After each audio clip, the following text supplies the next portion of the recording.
everybody. My name is Josh, and I'm going to start doing some campaign diaries for a Pathfinder game I'm running with a bunch of my friends and my fiance and her sister. We started last week. The characters were made kind of separately, so they didn't really know what each other were going to be, but they all came together last week. I guess I should start out with how they made the characters, just for a little bit of clarification. I had them roll the heroic way according to the Pathfinder core book, where it's 2d6 and then you add 6. But then I had them just put that in order. So their first roll was their strength, second their dexterity, so on and so forth.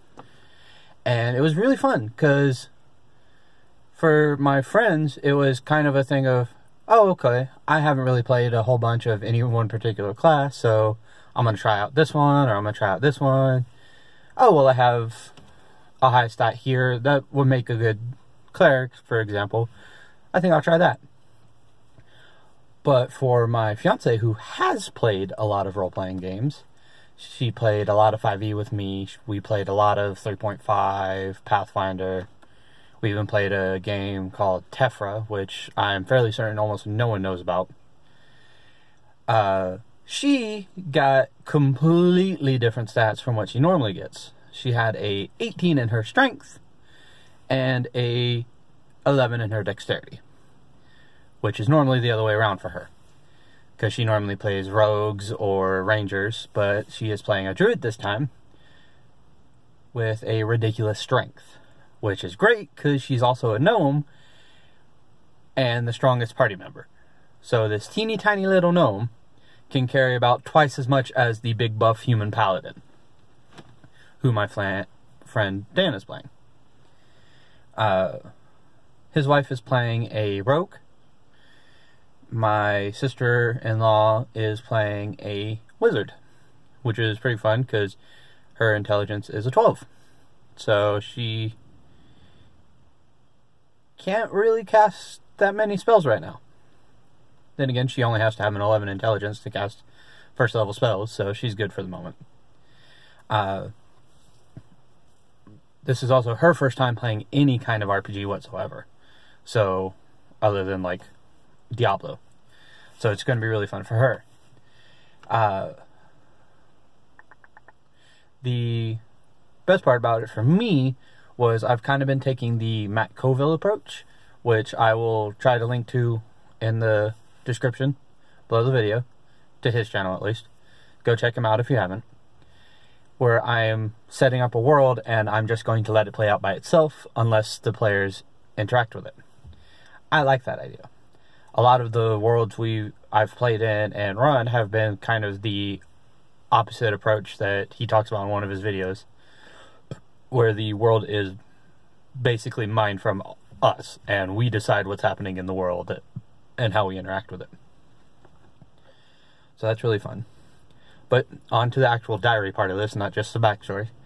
So, I'm going to steal Matt Colville saying, when last we left our heroes, I had them start on the way to a town they were going to be helping found, the settlement of Mosswood, named so for the halfling trade merchant, Lord Evan Mosswood, who was going to be the mayor of the town, for lack of a better word. He is very aloof and doesn't really care what pretty much anyone says about himself, because he's never really had to worry about it. He's worked hard his entire life to get where he is, and he doesn't care about what anyone thinks. Which is great, because Dan, playing the human paladin Azazel, is lawful good, of course, because in Pathfinder you have to be lawful good to be a paladin. So we must do the right thing. We have to go help these people because they are being hounded by goblins. We have to go save this place because it's under attack. Lord Evan Mosswood, the person he is serving under, effectively, at the moment, doesn't care about that. He's lawful neutral. He cares about the rules and about making money. And for him, making a new town is a good chance to make a lot of money. So he doesn't care about saving people. He just wants to settle the town and to make it prosperous so he can make a profit. Which comes into direct conflict, the paladin, Azazel, not Lord Evan Mosswood, with Dan's wife's character, Mei Lee, the human rogue, who is a former, well, she still is a noble, who has run away from her family, who is of the same mindset as Lord Mosswood, and wishes to just be left alone and to help make money and to basically live her life the best way she can. So it's very interesting seeing them come into conflict with each other, and it's, so far, again, this is our first session, so far it's been good, and it hasn't been like actual fighting. It's just been a little bit of butting of heads and then tension releases. My fiance, her gnomish druid, Lila, is she is neutral good for the first time for her. Normally she's true neutral or chaotic neutral.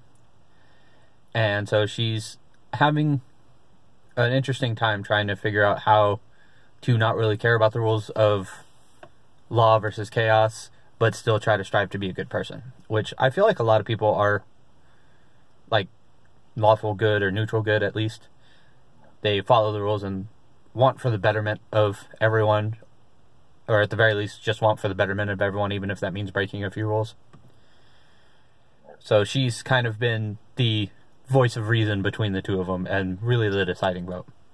Because, like I said, her sister, my sister-in-law, is completely new to role-playing games, has played a total of 0 other than, like, video games, Diablo. So she's not really having a say. She seems to be having fun, which I'm happy about. She seemed to enjoy herself. And so she's pretty much just sitting on the sidelines, kind of agreeing to whatever the group decides to do. But on their way to the town, which I have about a week or a 10-day away from the capital of the humans, Northmount, they get attacked by goblins during camp. And it was really interesting seeing them try to figure out what to do. Of course, I was helping my sister-in-law the entire time because she didn't know what to do at all. But it was really interesting seeing them try to figure out what they could do and all that, because they've never really played those classes before. Or at least as far as I know. They didn't play that in our previous game that I ran.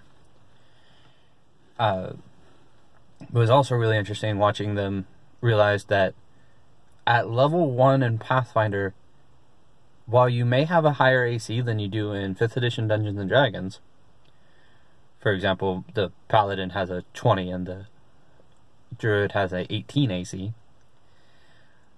you can also get one-shot really easily.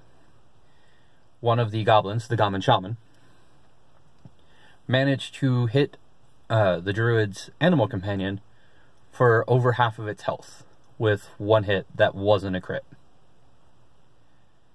So that was really interesting for them, because all of a sudden this tiny little goblin with a stick that they've seen cast spells, so they didn't expect it to be that strong, almost one hit the thing in the party with the most health.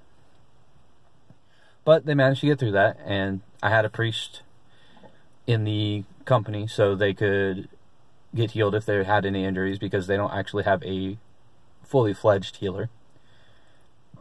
Lila does have Cure Light Wounds, I believe, but she's just taking it on the off, so she has a spell to help. Excuse me.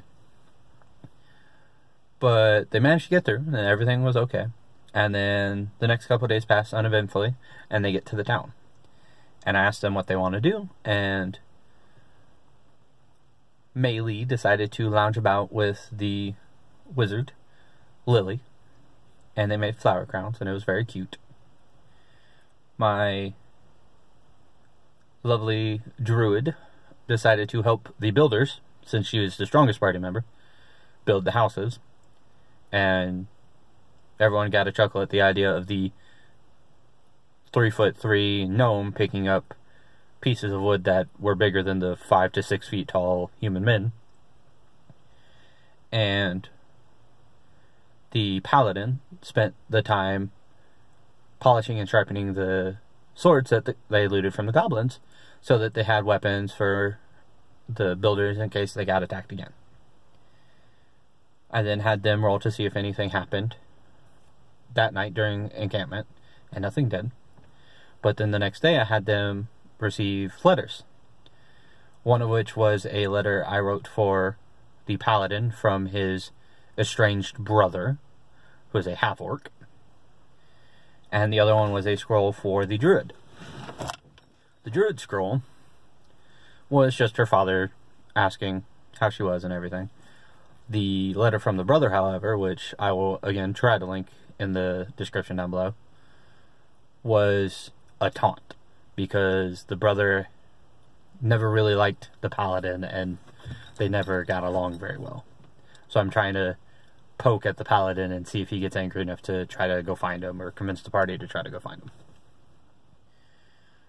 And then during the next day, when they were relaxing, I had the paladin and the rogue have visions of the future.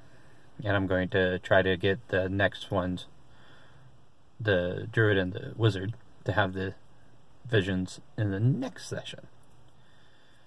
So it's interesting seeing them react to that, because I told them through the cleric, because they were divine visions of the future, I had them learn through the cleric that these visions don't necessarily mean that they're going to happen, or that they're going to happen soon if they do happen. They could be years away. And I had the rogue see visions of her grandmother dying, who she is close to despite not liking her family in general. So that was fun. And then I planted a seed for the adventure I'm going to have them do next week, in a couple days, because we generally play on Wednesday, where they are going to try and clear out a shrine that a group of lizard folk are occupying, so that the cleric can make a shrine to his god. So that'll be fun. But yeah, that was pretty much last week. I think it went pretty well. It was fun trying to switch between running a game and teaching someone the game at the same time. I've never really had to teach one person how to play any edition. Generally, I'm running a new edition and everyone but one person has played other editions with me, so they kind of know what's happening. But my fiance has played, like I said, a lot of games with me, including Pathfinder. She's played that a couple times.